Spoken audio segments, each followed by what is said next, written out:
responsibility of the people who are suffering a lot at large. That is our responsibility. If anybody feel shy or if anybody suffer anything by way of executive illegality or impropriety of any authority, they will knock the doors of the, before knocking the doors of the high honorable courts, they will knock the doors of the advocates. So that we should feel that the society at large will observing our role model behavior in the society, so that we should feel, every advocate must feel that we are proud to be as an advocate. Because why I am telling that, now the government has come to power, who is ruling we know, CM. Because of our efforts, now he is ruling. We made several sacrifices, not only in the freedom movement, in the Telangana movement also. We have done, we have rendered our good services at large. Because of our movement, involvement in the movement, the advocates, not only advocates, every citizen of Telangana actually participated, and without any bloodshed, we achieved Telangana. Similar way, we have to achieve the social justice in the society. Social justice not only for Respected Honorable Justice Sridevi Madam Garu, and today's function President Mr. Nagender Garu and Madam Rajeshwari Garu and Vinod Kumar Garu and Sharda Madam and all other dignitaries on the dais, Balakrishna Garu and all the advocates. First, I request you all to give a big round of applause to Mr. Nagender and team for conducting such a wonderful function. So it is our duty that Constitution Day is our day, because we all feel that it's a law day earlier, and after PM Modi has given a word that it's a constitutional day. So it's a big day, and as said by Mr. Nagula earlier, that every citizen should know what we have in Constitution. It's a body of fundamental principles. So if every person knows that, it's no one will damage any individual. First thing. So that is lacking in our basic things in country. Citizen is not having this system, and I request the government of India and state that what we feel that Bhagavad Gita and Quran and Bible, the same way we all government has to provide this constitution book to each and every individual, so that it will be very good, and we can create a respectful society. So I thank each and everyone for giving me this opportunity. Wonderful. Thank you. చాలా చక్కటి చక్కగా ఏర్పాటు చేసి మనలందరినీ ఇక్కడ కూర్చోపెట్టి ఇంత గొప్ప అతిథుల్ని వేదికపైకి రప్పించి మంత్రముగ్ధుల్ని చేస్తున్నటువంటి ఈ సంస్థ వ్యవస్థాపకులు శ్రీ నాగేందర్ గారిని 2 మాటలే మాట్లాడవలసిందిగా కోరుతున్నాను.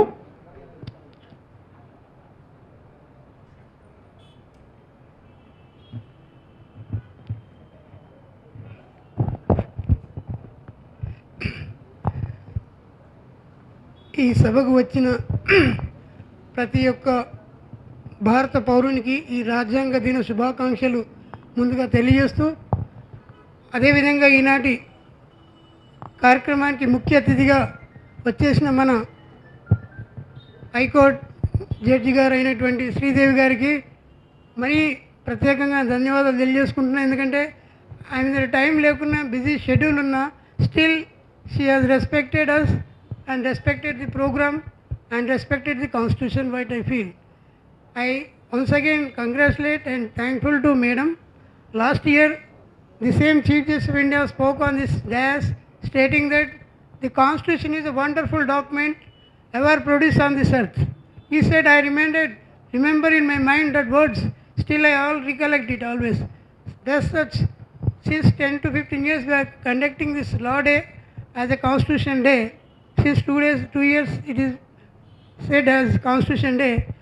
Sir, I thank each and everyone for encouraging this.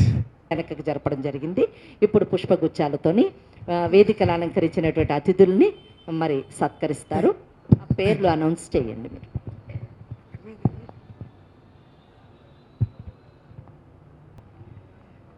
Sorry for delaying giving in bouquets to the honorable guest.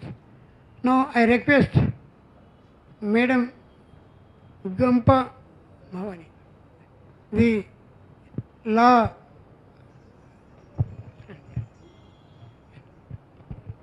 to hand over a bouquet to Honorable Justice Sridevi Madam. Madam, some of them want to felicitate and they brought some shawl and garland. Let them to Madam on this occasion to give that shawl and bouquet. గౌరవ న్యాయమూర్తులు శ్రీమతి శ్రీదేవి గారికి ఈ సభా వేదిక మీద చిరు సత్కారంతో తమ యొక్క అభినందనలు శుభాకాంక్షలు ఈ శుభదినం రోజున సమర్పిస్తున్నారు.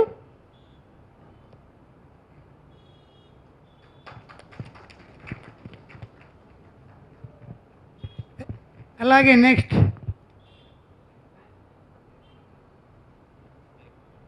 Uday Kiran, please come on today. Uday Kiran Reddy, give bouquet to your head of the Department of Law, Professor Gali Vinod garu.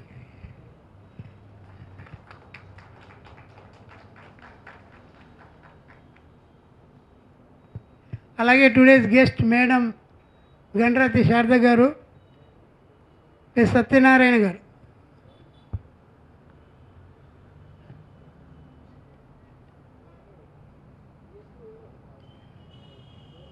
ఈనాటి కార్యక్రమం విజయవంతంగా నిర్వహిస్తున్న మేడం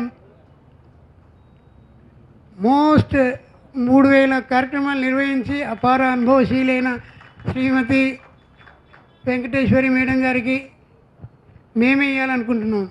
థ్యాంక్ యూ. అతిథి దేవో భవ అన్నారు కాబట్టి ఇది అతిథులకి చిరు సత్కారంగా భావించాలని కోరుకుంటూ మరి తదుపరి మనం ఎంతో ఆసక్తిగా ఎదురు చూస్తున్నటువంటి నిజానికి రాజ్యాంగం గురించి ఇంత మాట్లాడేటటువంటి మనకి అమ్మ ఒడి తొలిబడి. తల్లిదండ్రులు మనకి జన్మనిస్తే గురువులు జీవితాన్ని ఇస్తారు. ఆ గురువు ద్వారానే మనము విద్వత్తుని మన సొంతం చేసుకుంటాం. ఆ విద్వత్తుతోని మనము ఒక భవిష్యత్తుని ఏర్పాటు చేసుకుంటాం. అటువంటి వరవడిలో ఆచార్య శ్రీ ప్రొఫెసర్ గాలి వినోద్ కుమార్ గారు, వీరు head of the department law, Osmania university వారు ఈరోజు మనకి నిజం చెప్పాలంటే కీనోట్ స్పీకర్. వారు ముందుగా మాట్లాడవలసినటువంటి వ్యక్తి. ముఖ్య అతిథి గారిని దృష్టిలో పెట్టుకొని వారిని చివరగా మాట్లాడాలని నేనే వారిని ప్రాధేయపడ్డాను. వారు మా మాటను మన్నించారు. దానికి మేము క్షంతవ్యులము. వారిని మాట్లాడవలసిందిగా మనస్ఫూర్తిగా కోరుకుంటున్నాం. థ్యాంక్ యూ మేడం వెంకటేశ్వరి గారు. మరియు ఈనాటి ముఖ్య అతిథి జస్టిస్ శ్రీదేవి గారు, మరియు వేదిక మీద పెద్దలు పేరు పేరున మరియు కూర్చున్న వాళ్ళందరూ పెద్దలే, ఎవరు చిన్నవాళ్ళు కాదు. Because all are advocates, scholars and other faculty and students especially. I thank one and all for giving a wonderful opportunity by our beloved Anna, Nagendra Anna. Nagendra Anna, I thank Nagendra Anna and his team, Sudarshan and all other friends. ముఖ్యంగా వీళ్ళంతా కూడా ఒక వారం రోజులుగా స్కూల్స్లో, కాలేజెస్లో, తర్వాత స్లమ్స్లో అక్కడ ఇక్కడ తిరిగి భారత రాజ్యాంగ ప్రతులను పట్టుకొని వాళ్ళకు దాని విలువను గురించి చెప్తూ, వాళ్ళకు కాపీ ఇస్తూ, చదువుకోమని చెప్తూ. అంటే నేను అనుకుంటా అసలు నాగేంద్రన్నకున్న కమిట్మెంట్లో మన లా ఫ్యాటర్నిటీకి ఉంటే మన భారతదేశంలో రాజ్యాంగ విశిష్టత, రాజ్యాంగ విలువ ఎప్పుడూ అమల్లోకి వచ్చేసేది. మన పాలకులకు ఉంటే ఆసక్తి ఉంటే ఎప్పుడో వచ్చేది. ఎందుకంటే ఇవాళ రాజ్యాంగం ఎంత గొప్పదో నిజంగా చెప్పాలంటే మనకెవరికి తెలియదు. ముఖ్యంగా ఈవెన్ పాలక సమాజానికి కూడా తెలియదు. Those are ruling this country, they don't know what is the essence of constitution. They are promising the constitution without knowing the constitution. That is the bad luck of Indian ruling system. చాలామందికి చాలామంది ఎంపీలు నా friends ఉన్నారు, ఎమ్మెల్యేలు నా friends ఉన్నారు. భారత రాజ్యాంగం మీకు తెలుసా, ప్రమాణం చేస్తున్నారు కదా, నన్ను చదివారని అడిగాను. దాంట్లో ఒక్కరు కూడా నాకు సమానం చెప్పలేదు చదివినామని చెప్పేసి. దాదాపుగా ఎవరో ఒకరిద్దరు తప్ప, లా బ్యాక్గ్రౌండ్ నుండి వచ్చిన వాళ్ళు తప్ప, కొంత లా బ్యాక్గ్రౌండ్ వచ్చిన ఎంపీలు ఎమ్మెల్యేలు తప్ప మిగతా వాళ్ళు ఎవరు చదివినట్టుగా లేదు. చాలా దేశాల్లో చిన్నప్పటి నుండే రాజ్యాంగాన్ని చదువుతున్నారు. ఈవెన్ జర్మనీ దేశంలో 5th క్లాస్ నుండే రాజ్యాంగాన్ని ఖచ్చితంగా మ్యాండేటరీగా సిలబస్లో పెడుతున్నారు. చాలా దేశాల్లో ఇవాళ మ్యాండేటరీగా చదవాలి, బాధ్యతాయుతంగా చదవాలి. ఎందుకు చదవాలి భారత రాజ్యాంగాన్ని? ఒకవేళ నీ మత గ్రంథాన్ని నువ్వు చదివినా చదవకపోయినా కానీ భారత రాజ్యాంగాన్ని మాత్రం చదవాలి. ఎందుకు అంటే ఈ దేశంలో నీ పుట్టుక భారత రాజ్యాంగంతోనే ముడిపడింది. నువ్వు పుట్టినప్పుడు నీ యొక్క జననాన్ని నమోదు చేయడానికి కూడా రాజ్యాంగము పౌరసత్వ చట్టం ఇచ్చింది నీకు. నీ పుట్టుక నుండి చావు వరకు రాజ్యాంగము నీకు హక్కులు కల్పించింది. పుట్టుక నుండి చావు వరకు ఏ మత గ్రంథం నీకు హక్కులు కల్పించలే. భారత రాజ్యాంగము ఈ భారతదేశంలో ఉన్న 135 కోట్ల మంది ప్రజలకి పుట్టుక నుండి చావు వరకు అన్ని రకాల హక్కులని కల్పించింది. అన్ని రకాల హక్కులు, ఇవాళ జీవించే హక్కు, ఉద్యోగం పొందే హక్కు, చదువుకునే హక్కు, సమానత్వం హక్కు, స్వేచ్ఛగా ఉండే హక్కు, ఇన్ని అసలు చెప్పుకుంటే అన్ని రకాల హక్కులు ప్రపంచంలో ఏవైతే మనిషి అనే జీవి అనుభవించాల్సిన అన్ని రకాల హక్కుల్ని భారత రాజ్యాంగం మనకు అందించింది. మరి ఇవాళ ఒక మతానికి సంబంధించిన వాళ్ళకి కల్పించిందా ఇదేమన్నా భారత రాజ్యాంగం హక్కుల్ని? ఒక కులానికి సంబంధించిన వాళ్ళకి ఇచ్చిందా? ఒక ప్రాంతానికి, ఒక భాషకు, వాళ్ళకి సంబంధించి మాత్రమే హక్కులు కల్పించిందా? We the people of India అన్నది భారత రాజ్యాంగం మొదటి ఫస్ట్ ప్రియాంబుల్లో ఏం చెప్తుంది? We the people of India. ఈ భారత రాజ్యాంగ నిర్మాణం గురించి చెప్పాలంటే చాలా పెద్ద చరిత్ర, ఇంకా సమయం లేదు. మేడం గారు ఉన్నారు, మేడం నాకు ఒక్క 10 నిమిషాలు ఇచ్చింది కాబట్టి నేను భారత రాజ్యాంగ సమగ్ర చరిత్రను చెప్పడానికి టైం లేదు. ఒక విషయం మాత్రం చెప్తా, రాజ్యాంగానికి బాబాసాహెబ్ అంబేద్కర్ ఏ రకంగా వచ్చాడు అని. ఎందుకు ఈ విషయాన్ని చెప్పదలుచుకున్నా అంటే, బాబాసాహెబ్ అంబేద్కర్ తన జీవితంలో ఎంత కష్టపడ్డాడంటే ఒక చిన్న ఇన్సిడెంట్తో మీకు చెప్పదలుచుకునే సందర్భం. ఒక అటెండర్ చేతిలో ఓడిపోయాడు. That is the status of Indian politics.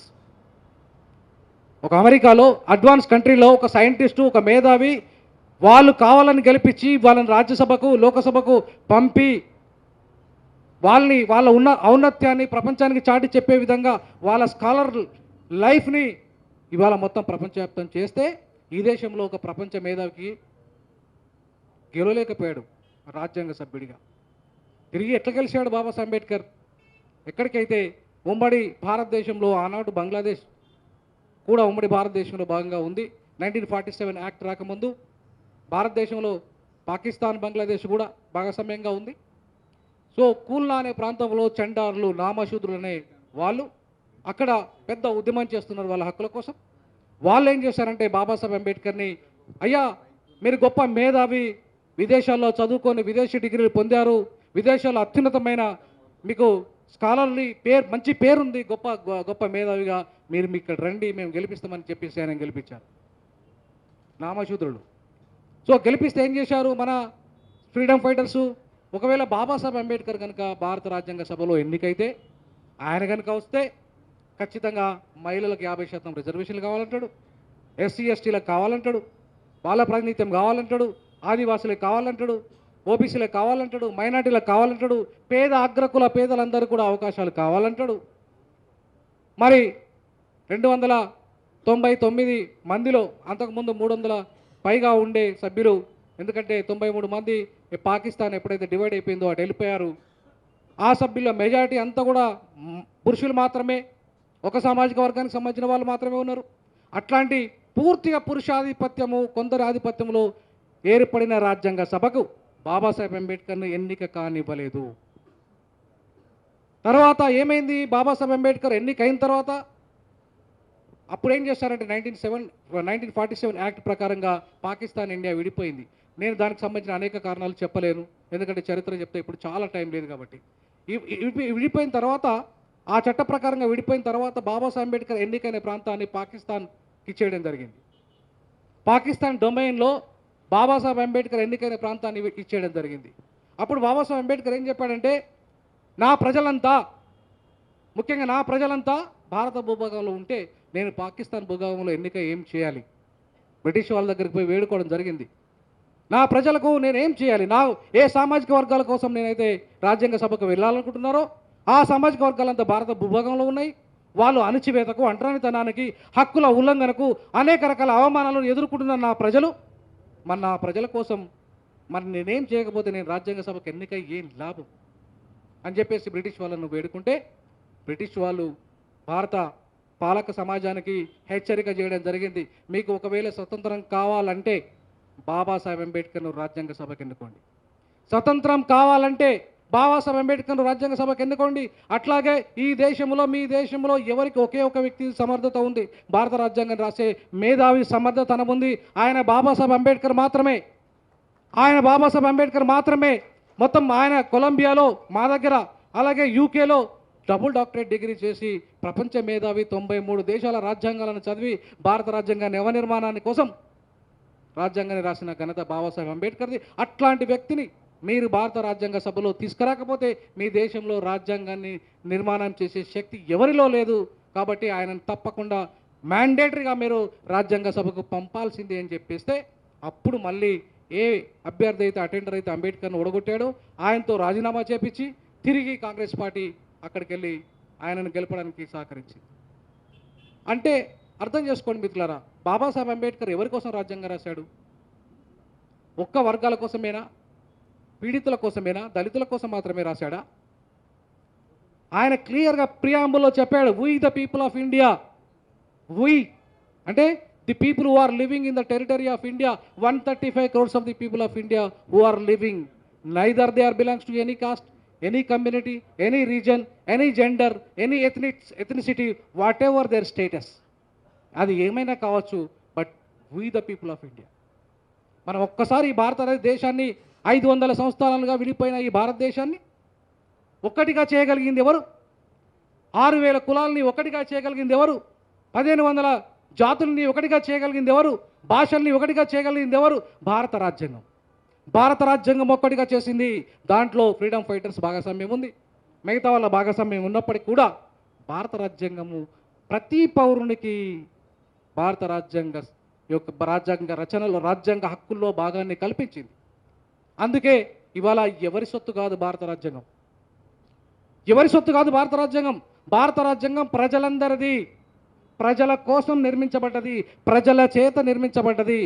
కాబట్టి భారత రాజ్యాంగము ఒక మత గ్రంథం కొందరికే పరిమితం, లేదంటే ఇంకొక గ్రంథం కొందరికే పరిమితం. భారతదేశంలో ఉన్న భారత రాజ్యాంగం అందరికీ పరిమితం. కాబట్టి we the people of India solemnly resolved that India into a sovereign country. మిత్రులారా, ముఖ్యంగా మనం ఈ దేశంలో తెలుసుకోవాల్సిన ప్రధానమైన విషయాలు ఏంటంటే, ఈ దేశం యొక్క మౌలిక స్వరూపం ఎట్లా నిర్మించబడ్డది, ఆ మౌలిక స్వరూపం యొక్క లక్ష్యాలేంటి, ఈ దేశంలో రాజ్యాంగం సంబంధించిన అనేక అంశాలు మాట్లాడుకోవాలంటే చాలా పెద్ద చరిత్ర ఉంది. కాబట్టి వాటన్నిటి జోలికి నేను ఇప్పుడు వెళ్ళదలుచుకోలేదు, ఎందుకంటే ఎక్కువ సమయం లేదు. కాబట్టి నేను కొన్ని ముఖ్యమైన లక్ష్యాలు మాత్రమే, కాన్స్టిట్యూషనల్ గోల్స్ గురించి మాత్రమే చెప్తాను. కాన్స్టిట్యూషనల్ గోల్స్ అనేది చాలా ఇంపార్టెంట్. ఎందుకంటే భారత రాజ్యాంగాన్ని మొత్తం చదవడం మనకు చేత కాకపోయినా, ఒకవేళ అర్థం చేసుకోవడంలో వైఫల్యమైన మీరంతా కూడా, ముఖ్యంగా లాయర్లంతా కూడా అర్థం చేసుకోవాల్సింది ఏంటంటే, భారత రాజ్యాంగం యొక్క మౌలిక లక్ష్యాలను అర్థం చేసుకోవాలి. అవి అర్థం చేసుకోవాలంటే భారత రాజ్యాంగ పీఠిక చదవాలి, పీఠికను అర్థం చేసుకోవాలా. It is the index of the minds of the constitutional framers. It is the cornerstone of the constitution, basic foundations of the constitution, basic principles of the constitution, the preamble. కాబట్టి preamble ఒకవేళ మనకు అర్థమైతే భారత యొక్క మౌలిక లక్ష్యాలు, మౌలిక స్వరూపం కూడా మనకు అర్థమయ్యే అవకాశం ఉంది. సో అందుకే నేను మొత్తం భారతదేశ రాజ్యాంగ చరిత్ర తీసుకోవాలంటే 300 సంవత్సరాల చరిత్ర ఉంది. బ్రిటిష్ వాళ్ళు ఇక్కడికి వెళ్ళి వచ్చినప్పటి నుండి 1947 అంటే 1947 నుండి మొదలుకుంటే తర్వాత 50లో భారత రాజ్యాంగం అమలయ్యేంత వరకు చాలా చరిత్ర, 300 సంవత్సరాల చరిత్ర ఉంది భారత రాజ్యాంగ నిర్మాణానికి. దాని వెనుక కేవలము మనం అనుకుంటున్నట్టుగా ఇవాళ స్వతంత్ర పోరాటంతో ఒక్కటే ముడిపడి లేదు. స్వతంత్ర పోరాటం ఒక్కటే ముడిపడి లేదు. 1878 సంవత్సరం నుండి మొదలుకుంటే 1934లో 1919లో ఒక చట్టం కీలకమైన చట్టాలలో 1935లో ఒక చట్టం వచ్చింది, 1947లో ఒక చట్టం వచ్చింది. బ్రిటిష్ చట్టాలు ఇవన్నీ కూడా. ఇండిపెండెంట్ యాక్ట్ కూడా బ్రిటిష్ చట్టమే. అంతకుముందు వచ్చిన 1935 యాక్ట్ కూడా బ్రిటిష్ చట్టమే. 1919 యాక్ట్ వచ్చిన బ్రిటిష్ చట్టమే. అంతకుముందు 18వ శతాబ్దంలో వచ్చిన కీలకమైన చట్టాలన్నీ కూడా బ్రిటిష్ వాళ్ళు చేసినాయి. సో మనం కనుక ఒకవేళ భారత రాజ్యాంగ నిర్మాణానికి సంబంధించిన చరిత్ర తీసుకోవాలంటే 300 సంవత్సరాల చరిత్ర. ఈ దేశంలో ఎలాంటి ఉద్యమాలు జరిగాయి, ఎలాంటి అసమానతలకు వ్యతిరేకంగా జరిగాయి, కుల వివక్షతకు, మత వివక్షతకు, అంటరానితనానికి ఇవాళ కొత్తగా ఉద్యమాలు జరగలేదు. వేల సంవత్సరాలుగా ఈ దేశంలో జరుగుతున్నాయి. వేల సంవత్సరాలుగా, వందల సంవత్సరాలుగా మనకు ఆ చరిత్ర ఉంది భారత రాజ్యాంగం ఒకవేళ చరిత్రను చదివితే. కాబట్టి ఇవన్నీ నేను చెప్పడం నాకు ఎట్టి పరిస్థితుల్లో సమయం లేదు. కాబట్టి నేను చెప్పే చరిత్ర ఎక్కడికి వెళ్ళి స్టార్ట్ చేస్తానంటే, భారత రాజ్యాంగ నిర్మాణం ఏదైతే జరిగిన తర్వాత బాబాసాహెబ్ అంబేద్కర్ ఈ దేశానికి భారత రాజ్యాంగాన్ని డెడికేట్ చేశాడు. ఎప్పుడు? 1949 నవంబర్ 26. సో దాంట్లో ఇంకా ఆ రాజ్యాంగ నిర్మాణం అప్పుడు కూడా చాలా అనేక సమస్యలు బాబాసాహెబ్ అంబేద్కర్ ఎదుర్కొన్నప్పటికీ కూడా ఇప్పుడు కొన్ని ఈ రోజు నుండి మాత్రమే కొన్ని ముఖ్యమైన అంశాలు మీకు చెప్పదలుచుకున్నా. ఆయన while dedicating this constitution to the nation భారత దేశానికి సమర్పిస్తూ ఒక మాట అంటాడు, as per constitution we are equal, especially from politically we are equal, one man one value one vote. భారత రాజ్యాంగంలో ప్రకారము మనం అందరం సమానమే. ఆర్టికల్ 14 క్లియర్గా చెప్తుంది, all are equal before the law and all laws are protected equally. కానీ మనం సమాజంలో సమానంగా ఉన్నామా? రాజ్యాంగ ప్రకారంగా మనం సమానమే, కానీ సామాజికంగా మనం సమానంగా లేం, ఆర్థికంగా మనం సమానంగా లేం, రాజకీయంగా సమానం లేం, స్త్రీ పురుష మధ్యలో సమానత్వం లేదు, ఆస్తి సంపద విషయంలో సమానత్వం లేదు, అనేక రకాల అంగులలో మన సమానత్వం లేదు ఇప్పటికి కూడా, ఆఫ్టర్ 70 years కూడా. అప్పుడే బాబాసాహెబ్ అంబేద్కర్ ఒక హెచ్చరిక చేశాడు, ఓకే ఈ కాన్స్టిట్యూషన్ మనందరినీ సమానం అంటున్నది, సమానమైన విలువ కావాలంటున్నది, సమానమైన హక్కులు కావాలంటున్నది, సమాజము అసమానతల దిశగా ఉంది. కానీ ఈ రెండింటి మధ్య గ్యాప్ ఉంది, రాజ్యాంగం మధ్య అట్లాగే సమాజం పట్ల గ్యాప్ ఉంది, అసమానతలు ఉన్నాయి. వీటిని సరి చేయడమే రాజ్యాంగం యొక్క మౌలిక లక్ష్యం. దాన్ని అమలు చేయడమే భారత పాలకుల యొక్క లక్ష్యం. దాన్ని అమలు చేయడమే ఎగ్జిక్యూటివ్ లక్ష్యం. దాన్ని అమలు చేయడమే లెజిస్లేటివ్ లక్ష్యం. దాన్ని అమలు చేయడమే జ్యుడిషియరీ లక్ష్యం. ఈ లక్ష్యాలను నెరవేర్చడం కోసమే భారత రాజ్యాంగాన్ని రాశాను. ఆ రాజ్యాన్ని ఈ దేశానికి అంకితం చేశానని చెప్పేసి బాబాసాహెబ్ అంబేద్కర్ చెప్పారు. ఆ లక్ష్య సాధనలో మనం ఎక్కడున్నాం? సామాజిక అసమానతల తొలగింపులో మనం ఎక్కడున్నాం? 70 సంవత్సరాల తర్వాత మనం మాట్లాడుకుంటున్నాం. సామాజిక అసమానతలు ఇంకా ఎంత ఉన్నాయి ఈ దేశంలో? ఇప్పటికీ 12% మాత్రమే మహిళలు పార్లమెంటులో, చట్టసభలో వాళ్ళ ప్రాతినిధ్యం ఉంది. ఇప్పటికీ 33% రిజర్వేషన్స్ 35 ఏళ్ళుగా పెండింగ్లో ఉన్నాయి. మహిళలు 50% జనాభా కలిగి ఉంది. మహిళలు వర్క్ ఫోర్స్గా కేవలం 18% మాత్రమే ఈ దేశంలో ఉన్నారు. కాబట్టి ఇవాళ సామాజికంగా చూసుకుంటే అనేక రకాల అసమానతలు ఇంకా తొలగిపోలేదు. పేదరికం 68.8% ఉంది. అనేక రకాలు చెప్పుకుంటూ పోతే చాలా లెక్కలు ఉన్నాయి మిత్రులారా. ఎందుకంటే అన్న నాగేంద్ర అన్న క్లోజ్ చేయి అని చెప్తున్నాడు.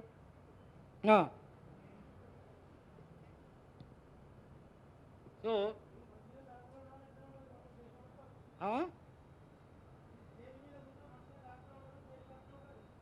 ఓకే. సో దేశాంగ సమానత్వ సాధన కోసం మహోన్నతులమైన బాబాసాహెబ్ అంబేద్కర్ లాంటి వాళ్ళు ఎంతోమంది పోరాటం చేశారు. మనం కూడా చేయాలి బ్రదర్. మిత్రులారా, మనం చేయకుండా ఎవరికి సమానత్వం రాదు. వేల సంవత్సరాల చరిత్ర ఇది. వేల సంవత్సరాలుగా కొనసాగుతున్న అసమానతలు ఈ దేశంలో ఇప్పటికిప్పుడు ఇమీడియట్లీ పోవు. కాబట్టి మిత్రులారా, ఇవాళ ఆర్థిక అసమానతల విషయంలో కానీ, సామాజిక అసమానతల విషయంలో కానీ, రాజకీయ అసమానతల విషయంలో కానీ మనం we the people of India solemnly resolve to sovereign country, socialist country, secular country అనేది చాలా గొప్ప అర్థాలు తీసుకొస్తున్నాం మనం. అలాగే liberty, equality, fraternity and justice, ఇవి 4 కీలకమైన లక్ష్యాలు భారత రాజ్యాంగానికి. స్వేచ్ఛ, సమానత్వము, సౌభ్రతత్వము, సామాజిక, ఆర్థిక, రాజకీయ న్యాయం, ఇవి మౌలికమైన లక్ష్యాలు, మౌలికమైన గోల్స్. మరి లక్ష్య సాధనలో మనం ఒక్కొక్కటి చెప్పాలంటే కొన్ని గంటలు పడుతుంది.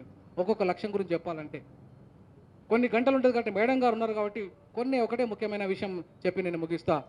ఎందుకంటే ఇవాళ భారతదేశం నవనిర్మాణం వైపు వెళ్ళాలంటే, భారతదేశం అన్ని రకాల్లో చిన్న దేశాలు, Singapore, Malaysia, Bhutan, small country like Bhutan, భూటాన్లో జ్యుడిషియల్ అపాయింట్మెంట్స్ జ్యుడిషియల్ కమిషన్ చేస్తుందండి ఒక చిన్న దేశం. Bhutan a small country. ఎంత గొప్ప హ్యాపీనెస్ ఉంది భూటాన్లో. I have given lectures, various lectures in Bhutan national law schools.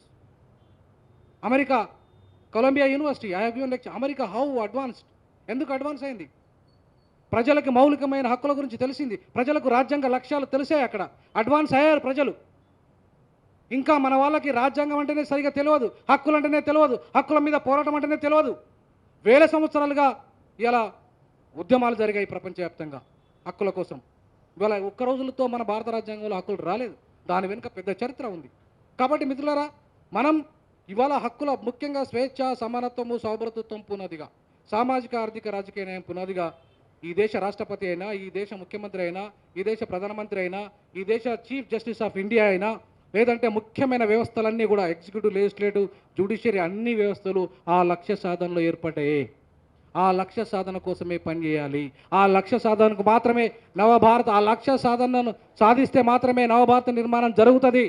అంతేగాని కులం పునాది మీద, మతం పునాది మీద ఈ దేశంలో నవ నిర్మాణం జరగదు. ప్రాంతం పునాది మీద, భాష పునాది మీద ఈ దేశంలో నవ నిర్మాణాన్ని జరపలేము. వాటన్నిటినీ, ఆ సమస్యలన్నింటినీ పరిష్కరించడంలో భాగంగా ఏర్పడితే భారత రాజ్యాంగం. భారత రాజ్యాంగం యొక్క మౌలిక లక్ష్య సాధనలో మనం వైఫల్యం అందినాం. ఇప్పటికీ 5% మాత్రమే సాధించగలిగినాం. ముఖ్యంగా గొప్ప సాధించింది ఏంటంటే, మన ఈ దేశంలో 72 సంవత్సరాలుగా, 73 సంవత్సరాలుగా మనం డెమోక్రటిక్ స్టేట్గా ఉన్నాం, డెమోక్రటిక్ కంట్రీగా ఉన్నాం.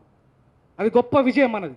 ఇవాళ ఎవరు మనల్ని విదేశీయులు వచ్చి పరిపాలన చేయట్లేదు, అది గొప్ప విజయం. ఆ విజయం మరి అందరికీ, ఆ యొక్క డెమోక్రటిక్ ఫలాలు అందరికీ అందాలి. అందరికీ అందాలంటే ఏం చేయాలి అనేది మన ముందు ఉన్న ప్రధానమైన కర్తవ్యం. ఆ కర్తవ్య సాధనలో అయిపోయింది. ఆ కర్తవ్య సాధనలో ఇవాళ మన వంతుగా కృషి చేయాల్సిన బాధ్యత ఉంది. ఇక్కడ ఇది వేదిక కాదు, ఈ వేదికలో తక్కువ సమయం ఉంది కాబట్టి మనం ఎప్పుడైనా మంచి లెక్చర్ ఏర్పాటు చేసుకుందాం. ఎందుకంటే దీనికి సంబంధించిన మౌలికమైన విషయాలు లాయర్లకే తెలియకపోతే, న్యాయ విద్యార్థులకే తెలియకపోతే ఈ సమాజానికి వాళ్ళు ఏం చెప్తారు, వాళ్ళు ఏం తెలియజేస్తారు. కాబట్టి నేను ఇంతకుముందు ఎల్ఐసి ఉద్యోగులకు కూడా, తర్వాత MSS law college, university law college, ఇక్కడ కొన్ని గంటలు పొద్దున్న నుండి ఇప్పటి వరకు కూడా అస్సలు తీరిక లేకుండా లెక్చర్స్ చేయడం జరిగింది. ఇక్కడ న్యాయ విద్యార్థులకు కానీ, లాయర్లకు కానీ ఒకటే రిక్వెస్ట్ చేస్తున్నాను, దయచేసి ఇంతకుముందు మేడం ఒక బ్రహ్మాండమైన సలహా ఇచ్చింది. ప్రతి అడ్వకేట్, ఎన్రోల్ అయిన అడ్వకేట్ మ్యాండేటరీగా ఒక ఎగ్జామ్ పెట్టాలి కాన్స్టిట్యూషన్ మీద ప్రత్యేకమైన ఎగ్జామ్ పెట్టాలి. ఖచ్చితంగా సిలబస్లో ప్రతి విద్యార్థి చిన్నప్పటి నుండే చదువుకునే విధంగా కాన్స్టిట్యూషన్ కొన్ని మౌలికమైన లక్ష్యాలు, అట్లీస్ట్ పీఠికకు సంబంధించిన మౌలికమైన లక్ష్యాలైనా కూడా చేర్చే విధంగా కృషి చేయాలి. లా ఫ్రాటర్నిటీ మాత్రమే ఈ సమాజంలో అసమానతలకు తొలగించడానికి పునాది వేయాలి. మీరు మాత్రమే, న్యాయ విద్యార్థులు మాత్రమే, లాయర్లు మాత్రమే, న్యాయమూర్తులు మాత్రమే ఈ దేశంలో సమాజ నిర్మాణానికి అడుగులు వేయాల్సిందిగా కోరుకుంటూ ఈ అవకాశం ఇచ్చినందుకు ప్రత్యేకమైన ధన్యవాదాలు తెలియజేస్తూ ముగిస్తున్నాను. వినోద్ కుమార్ గారు, ఒక ప్రవాహంలా సాగినటువంటి వారి భాషా ప్రావీణ్యము, వారి యొక్క ఉద్రిక్తమైనటువంటి వారి వక్తృత్వము, వారి ఆచార్యులు అంటే ఏంటి అన్నది మనకి ఈరోజు వారి మాటల్లో వినిపించింది. అయితే భారత రాజ్యాంగాన్ని అవపాసన పట్టడము అంత సులువైనటువంటి విషయం కాదు. వేదాలు ఎంత క్లిష్టమైనటువంటియో భారత రాజ్యాంగం కూడా అంత క్లిష్టమైనటువంటిది.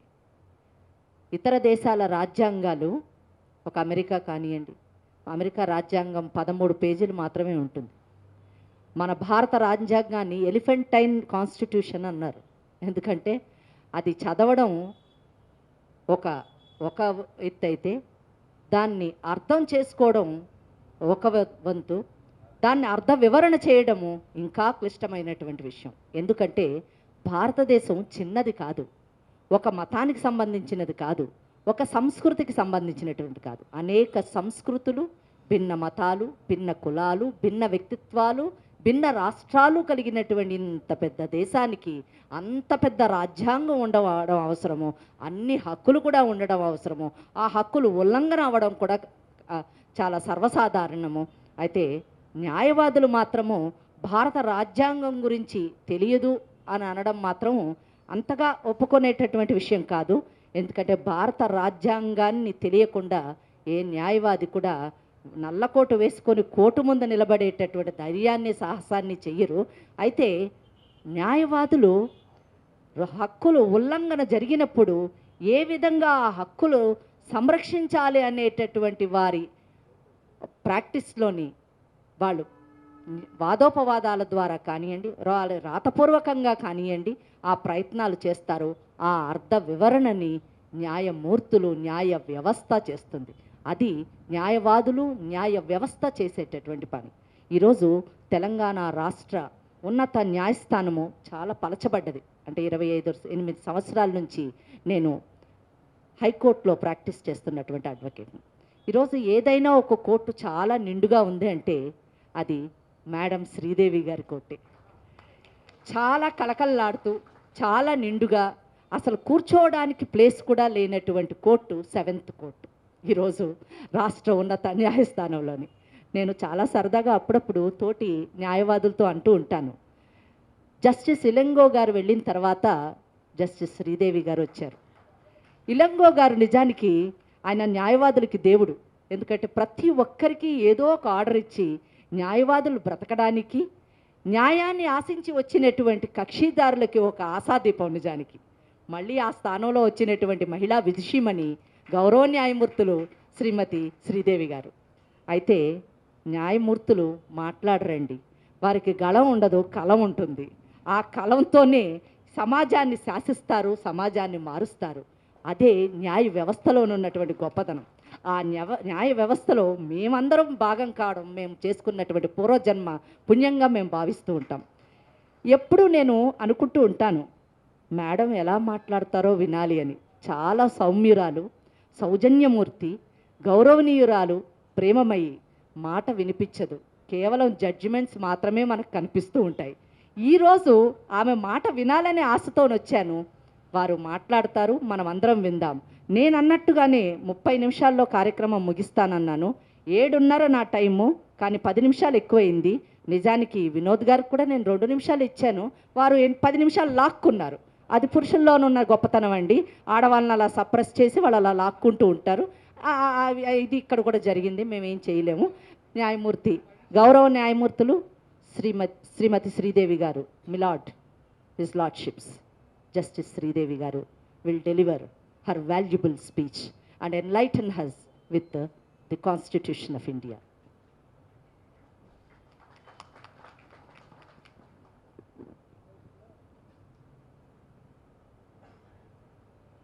Distinguished guests on the dais and off the dais. Nagendra garu,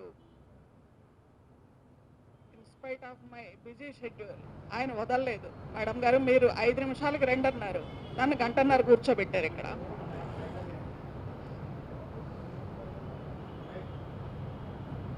మనం సంవిధానం గురించి మాట్లాడతాం, కానీ మనలో ఎంతమంది, వినోద్ కుమార్ గారు చెప్పండి, ఆయన కాలేజీలో రోజు ఆయన ఈ సంవిధానం గురించి వాళ్ళ స్టూడెంట్స్ ప్లెడ్జ్ చేస్తారా? చెయ్యరు. 40 సంవత్సరాల క్రితం ఒక చిన్న పల్లెటూళ్ళలో మేము స్కూల్లో చదివేవాళ్ళం. ఈ సంవిధానం మొట్టమొదట ఇది ప్లెడ్జ్ చేస్తే కానీ మేము ఏ కార్యక్రమం ఆరంభించేవాళ్ళం కాదు. కానీ ఈరోజు పిల్లలకి ఈ సంవిధానం గురించి ఏమీ తెలియదు. పిల్లలేమిటి, మనలో ఇంట్లో సగం మంది కంటే పైన ఉన్నారు, వాళ్ళెవరికి కూడా ఈ సంవిధానం గురించి, దీని తాలూకా ఇంపార్టెన్స్ గురించి ఎవరికి తెలియదు. వినోద్ కుమార్ గారు ఆయన స్పీచ్లో లాస్ట్లో సంవిధానం గురించి ఇచ్చారు. ఈ ప్లెడ్జ్ అంటే ఎంత అందమైన కాన్స్టిట్యూషనో ఇది మీరు అర్థం చేసుకోండి. We the people of India,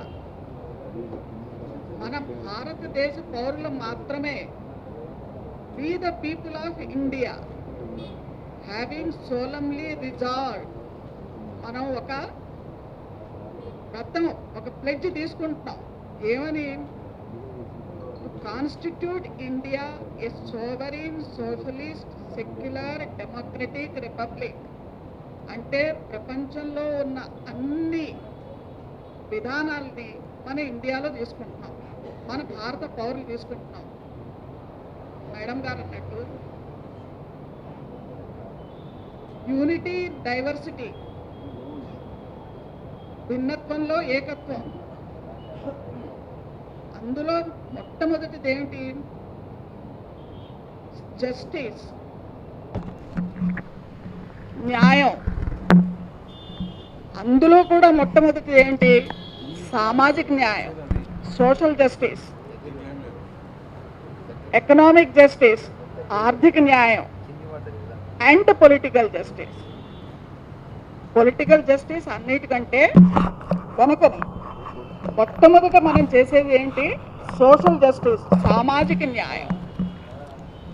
దీనికి ఆర్టికల్ 39A సబ్సిక్వెంట్లీ ఇంట్రడ్యూస్ చేశారు అమెండ్మెంట్లో. To secure justice to all,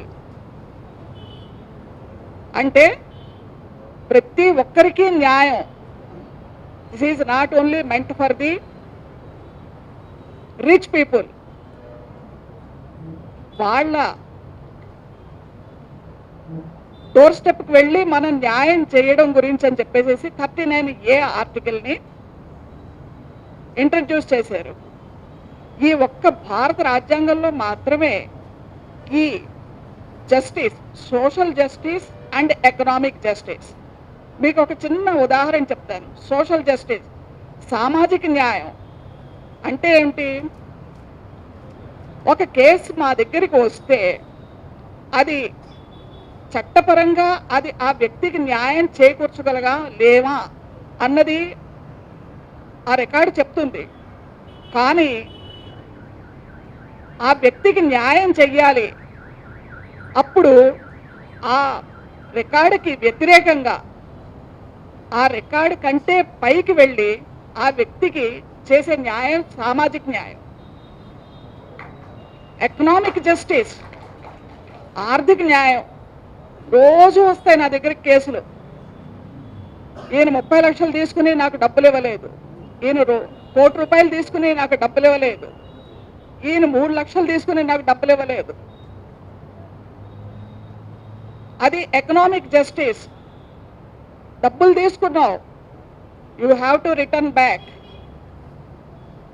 దానికి మేడం గారు అది సివిల్ సూట్ అండి, అది సివిల్ కేసు వేసామండి, వాళ్ళు సివిల్లో వెళ్ళాలండి, మేము ఎందుకు జైలుకి వెళ్ళాలండి?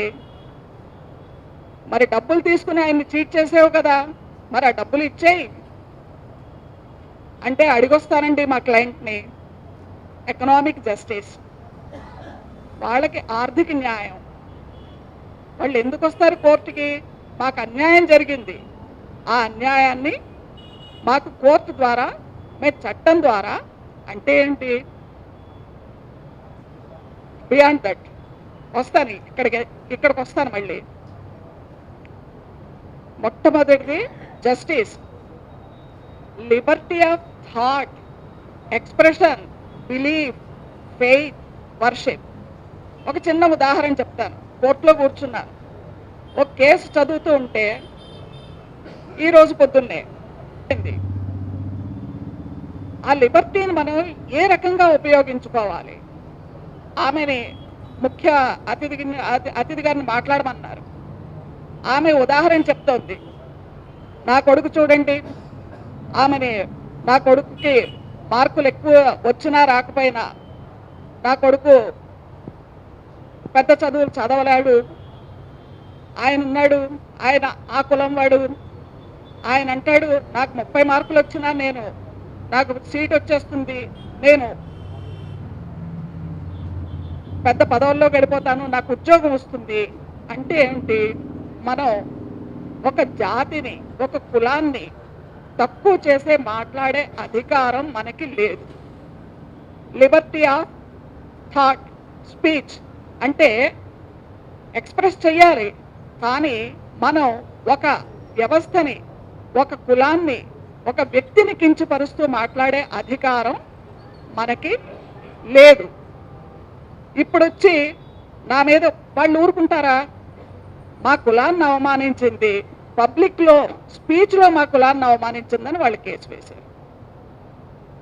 ఎస్, మరి కులాన్ని అవమానించి కేసు వేస్తే she has to face the music. పబ్లిక్లో వేసారు, అది పబ్లిక్లో వేస్తే మరి ఆ కులాన్ని అవమానించినట్లే. అంటే ఏంటి, లిబర్టీ ఆఫ్ స్పీచ్ ఉంది కదా అని మనం మన ఇష్టం వచ్చినట్టుగా మాట్లాడే హక్కు అధికారం మనకి లేదు. అలాగే ఈక్వాలిటీ ఆఫ్ స్టేటస్ మనలో ఎంతమంది ఈరోజు కూడా ఒక స్కావెంజర్ని మనతో పాటు కూర్చోబెడతారా? I'm not speaking of any other things. ఒక స్కావెంజర్ని మనతో పాటు కూర్చోబెడతారా? అంటే మేము బనారస్ హిందూ యూనివర్సిటీలో ఒక ప్రోగ్రాం చేస్తున్నాం. ఇలాగే మేము ప్రోగ్రాం చేస్తూ ఉంటే ఈ ప్రశ్న అంతమందిలోనూ అడిగారు, ఎవరైనా కూర్చోబెడతారా అని. నేను ఒక్కరినే చెయ్యొద్దాను. ఎస్, నేను కూర్చోబెడతాను. నాకు ప్రతి వ్యక్తి సమానమే. అంటే ఏంటి, equal justice to all. We are all equal. ఆ వ్యక్తి చిన్న, ఆ వ్యక్తి పెద్ద అన్న మన దగ్గర ఆ భేదభావం ఉంటే మనం ఈ కాన్స్టిట్యూషన్ మనం అర్థం చేసుకోలేం. We are all equal.